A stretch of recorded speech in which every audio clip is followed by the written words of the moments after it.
Subscribe చేసుకోండి. మరిన్ని latest videos కోసం గంట సింబల్ నొక్కండి. హాయ్ ఫ్రెండ్స్, మనం ఈరోజు మామిడికాయ పులిహోర ఎలా చేసుకోవాలో చూద్దామండి. నేను ఒక మామిడికాయ తీసుకున్నాను, ఇలా సన్నగా తురుము పెట్టుకోవాలండి. చూడండి, ఒకటి తీసుకున్నానండి.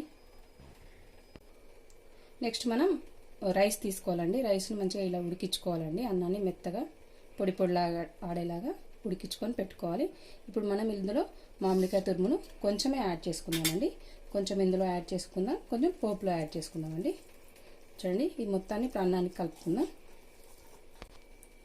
ఇలా కలుపుకోవాలండి. ఇప్పుడు అన్నానికి కొద్దిగా సాల్ట్ కూడా కలుపుకుందాం. కొద్దిగా సాల్ట్ కూడా యాడ్ చేసి మొత్తం కలిసేలాగా కలుపుకుందాం. ఇలా కలుపుకొని పక్కన పెట్టేసుకుందాం. నెక్స్ట్ మనం పోపు పెట్టుకుందాం. స్టవ్ ఆన్ చేసుకొని ఒక చిన్న కడాయి పెట్టుకొని ఇందులో కడాయి వేడెక్కిన తర్వాత ఆయిల్ వేసుకుందాం. ఒక 3 to 4 టేబుల్ స్పూన్ల ఆయిల్ వేసుకుందాం. ఆయిల్ వేడెక్కిన తర్వాత ఫస్ట్ పల్లీలు వేసుకుందామండి. పల్లీలు, నెక్స్ట్ మినప్పప్పు, శనగపప్పు కూడా వేసేసుకుందాం.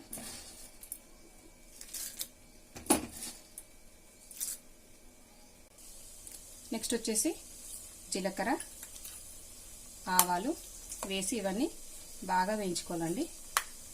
ఎంత వేగితే అంత బాగుంటుందండి టేస్ట్. చూడండి, ఇవి వేగాయి కదండి.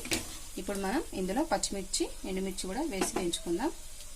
ఒక 4 పచ్చిమిర్చి తీసుకున్నానని, ఒక 4 ఎండుమిర్చి, వీటిని వేగగా వేయించుకుందాం. ఇవి త్వరగా వేగాలంటే కొద్దిగా సాల్ట్ వేసుకుంటే మనకు మిర్చి త్వరగా వేగిపోతాయండి.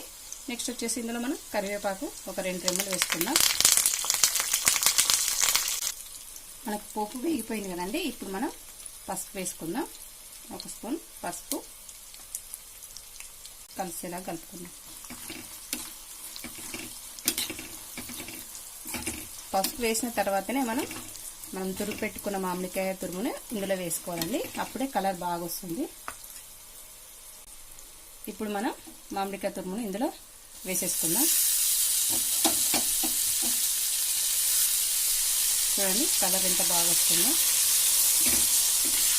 ఇట్లా మొత్తం కలిసేలాగా కలుపుకున్న తర్వాత ఒక 2 మినిట్స్ ఇది ఉడకనివ్వాలండి. ఉడికిన తర్వాత మనం రైస్లో కలుపుకుందాం.